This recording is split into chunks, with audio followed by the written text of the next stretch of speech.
Jonas Lopes aqui e eu trago 5 dicas que, na minha opinião, tornam uma petição inicial mais atrativa.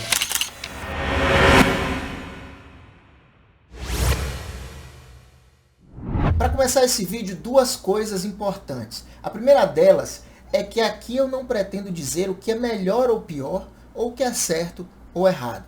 Já vi diversas e excelentes petições iniciais, mas o que posso dizer sobre o assunto é que cada advogado possui o seu estilo e costuma desenvolvê-lo com o tempo, aprimorando seus modelos e colocando aquele quê de personalidade no seu trabalho. Então, desde já, limito-me a dizer que meu interesse aqui é dar a minha singela opinião do que, para mim, torna uma petição inicial bacana, de fácil compreensão e de máxima eficácia. Uma singela opinião, que se for do seu interesse, você vai poder utilizar aí para os seus trabalhos futuros.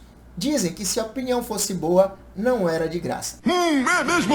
Mas ainda assim, eu trago essa para vocês. E o segundo quesito, a segunda coisa importante que eu tenho a dizer é pedir. Se inscreve no canal, assina o sininho das notificações, deixa aí o seu like. Essa interação é o que me motiva a continuar produzindo esses vídeos. Agora, chega de papo e vamos para o vídeo. Vou trazer então 5 dicas daquilo que acredito enaltecer uma petição inicial. E lá vai a primeira delas. Não escreva livros. Não só no sistema dos juizados especiais, mas bem como em todo o Poder Judiciário, o número de demandas só aumentam. Para vocês terem uma noção, as varas dos sistemas dos juizados especiais, algumas delas, chegam a receber uma média de 800 a 1.000 novos processos por mês. Significa dizer que são muitas as petições iniciais a serem analisadas por dia e muitas tutelas de urgência a serem apreciadas no início do processo. Daí porque eu entendo que uma petição precisa e objetiva vai facilitar a compreensão e análise daquilo que você está apresentando. Petições longas demais, por mais perfeitas que elas sejam no seu desenvolvimento técnico-jurídico, elas representam um desafio maior, já que elas vão necessitar de mais tempo para uma análise cuidadosa. Tempo esse que muitas vezes o servidor responsável por analisar pode não dispor, e aí vai fazer com que seu processo aguarde um pouco mais para que ele encontre o momento oportuno para analisá-los. Daí porque, para mim, uma petição que seja precisa quanto aos fatos, objetiva, sem muito floreio no relato dos fatos, mostrando aí um desenvolvimento histórico desses fatos, é o que importa.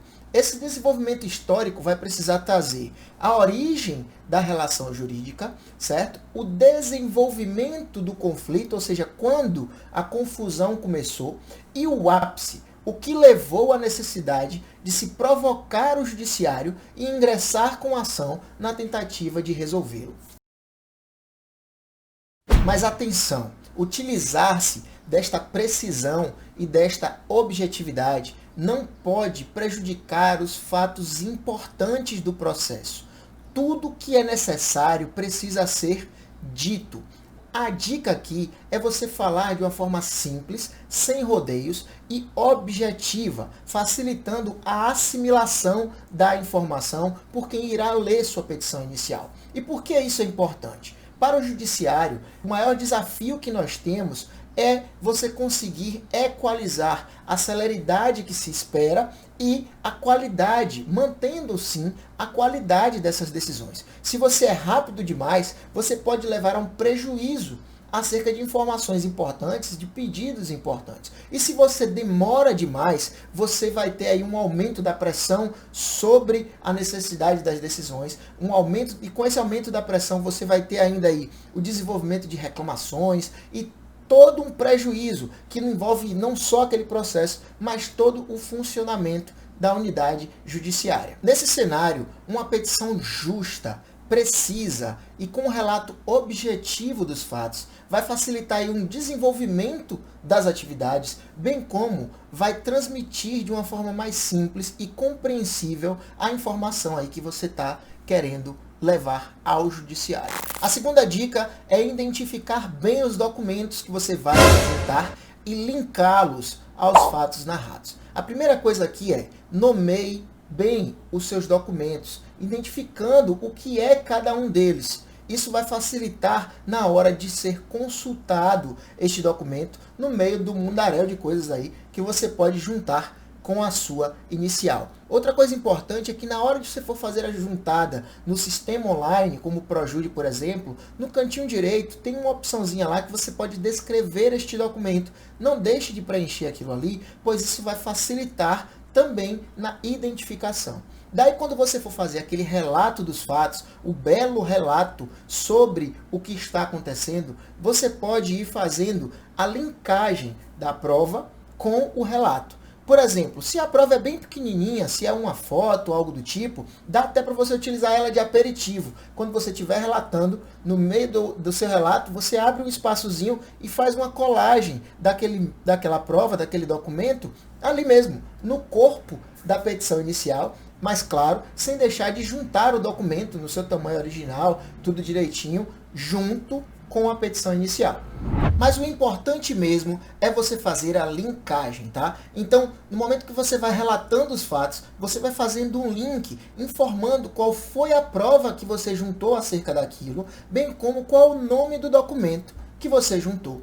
Por exemplo, imagine que a sua ação ela versa sobre uma cobrança recebida por seu cliente de algo que ele efetivamente procedeu o pagamento. Então, você nos fatos vai fazer o seu relato lá, dizendo que Joãozinho, na data de tal, fez o pagamento do seu recibo. E aí você pode colocar entre parênteses, comprovantes anexos, recibo.pdf, fatura.pdf. Fecha o parênteses. E daí você prossegue. Todavia, em que pese realizado o regular pagamento, houve a apresentação de nova cobrança sobre este débito. Aí você novamente abre outro parênteses e coloca fatura com cobrança excessiva, documento fatura.pdf e fecha o parênteses. Isso vai facilitar na análise do seu processo e vai simplificar a identificação da prova para fins de conferência. Isso é muito importante porque, a depender do mundaréu de provas que você pode apresentar, e muitas vezes até por inconsistências sistêmicas, problema na internet, você tem uma certa dificuldade em achar o documento respectivo que consubstancie aquilo ali. Então, quanto mais detalhado e fazendo essa linkagem, melhor será aí a análise, mais fácil para mim será a análise do que você está apresentando. A terceira dica é o fundamento jurídico no formato que eu denomino APJ. Nesse quesito, o excesso é muito comum. Muita doutrina, muita jurisprudência, o que por vezes pode tornar essa sua petição inicial extensa demais e cansativa, prejudicando a atenção de quem está lendo. Mas não se engane, tá? É nesse momento que você vai mostrar a sua qualidade, o seu potencial técnico jurídico. E por isso a importância deste quesito. Você vai ali construir a sua tese jurídica. Mas o que seria esse APJ?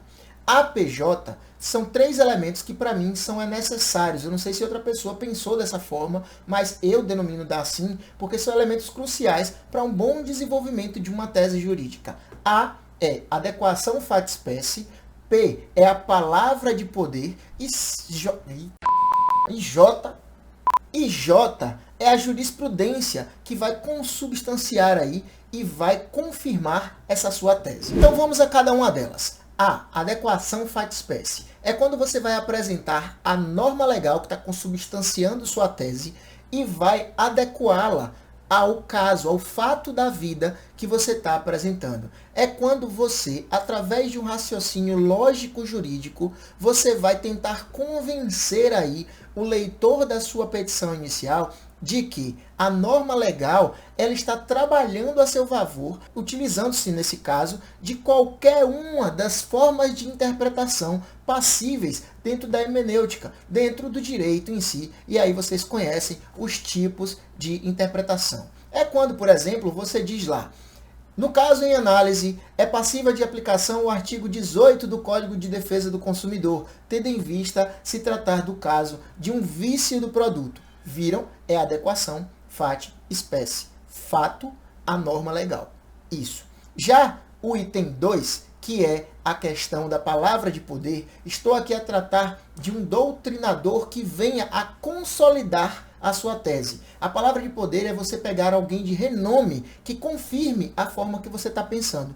Mas, pera lá, uma das coisas mais bacanas do direito é você saber que a criação de novas teses é sempre possível. Então, se você não encontrar um doutrinador ou alguém que pensou com você, ou seja, você está inovando, não se preocupe. Faça da mesma forma. Utilize princípios, analogia, busque fundamentos jurídicos apropriados que existam no ordenamento e consubstancie sua nova tese. Isso só vai aumentar aí e sobrelevar o seu potencial jurídico. E o J é a jurisprudência. Aqui, para mim, o número de jurisprudências não torna a sua tese robusta. Então, apresentar 10, 100 jurisprudências daquele mesmo material só vai fazer com que sua petição novamente fique extensa, o que, para mim, não torna ela interessante. O que torna robusta a sua tese é como esses elementos do APJ vão estar entrelaçados. Então, a meu ver, o que seria aí uma petição nesse quesito de jurisprudência interessante? 1 ou 2, 3 até no máximo, mas em ordem de importância. Esses sites novos que permitem consultas da jurisprudência permitem que você faça uma triagem, na verdade um filtro acerca de onde você pesquisa. Então o que eu recomendaria aí é comece pelos tribunais superiores, depois você vai para os tribunais dos estados e assim você vai descendo até as decisões monocráticas. E aí você traz a jurisprudência em ordem de importância. Agora lembrando, se você não encontrar também uma jurisprudência, isso não é basilar ou crucial para a sua tese. Inovações fazem parte do direito e isso é interessante, que você reforce a sua construção ideológica com fundamento jurídico para que isso possa vir a ser analisado em juízo. Lembrem da valorização trazida pelo Código de Processo Civil de 2015 às jurisprudências. Em seu artigo 489, ele vai descrever lá quais são os elementos necessários para uma sentença válida e o que faz com que ela seja devidamente fundamentada. Aí lá no inciso 6º, ela vai dizer a necessidade do julgador rebater as teses jurisprudenciais trazidas aí pelo autor.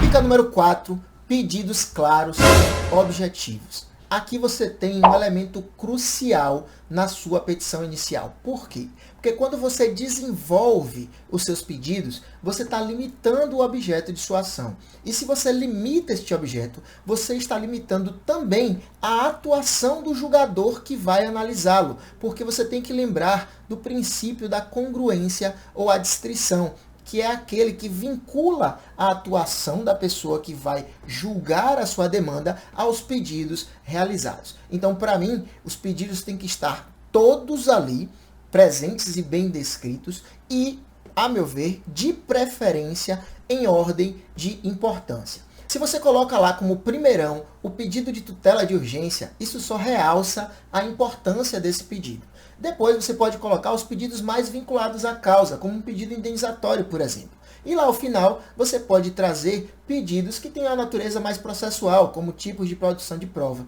Essas são as questões. Agora, essa questão de ordem que eu falei é de menos importância, tá? O principal é que todos os pedidos estejam presentes, pois isso, como já foi dito, vai limitar o objeto da sua ação.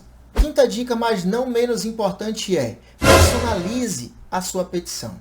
Não só para o direito, mas para todo profissional, acredito eu, o uso de uma marca é importante, pois chama atenção. E quando você trabalha bem essa marca, você tende a valorizá-la.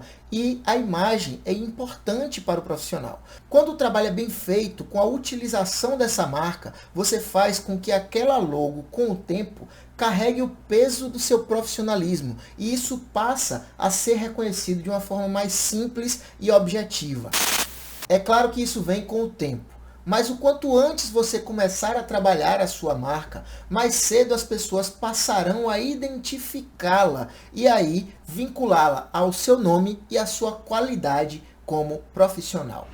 Bem, galera, tá aí minhas 5 dicas de elementos que, para mim, compõem uma boa petição inicial. Mas lembrando, como eu falei, Cada profissional tem seu estilo e costuma desenvolvê-lo com o tema. Eu estou aqui apenas trazendo a minha singela opinião e espero que através dela possa ter ajudado você aí com ideias novas que venham a ser acrescidas com as suas próprias ideias de como compor uma bela petição inicial. Agradeço a você aí pela atenção nesses breves momentos que passamos juntos e mais uma vez peço, se você gostou, deixa seu like, se inscreve no canal e aciona o sininho das notificações. Não deixem também de comentar sobre esse tema, bem como apresentem outros para que eu possa estar trazendo aí novos vídeos e cada vez mais crescendo a ideia do Descomplicando Direito com vocês. Um grande abraço e fui!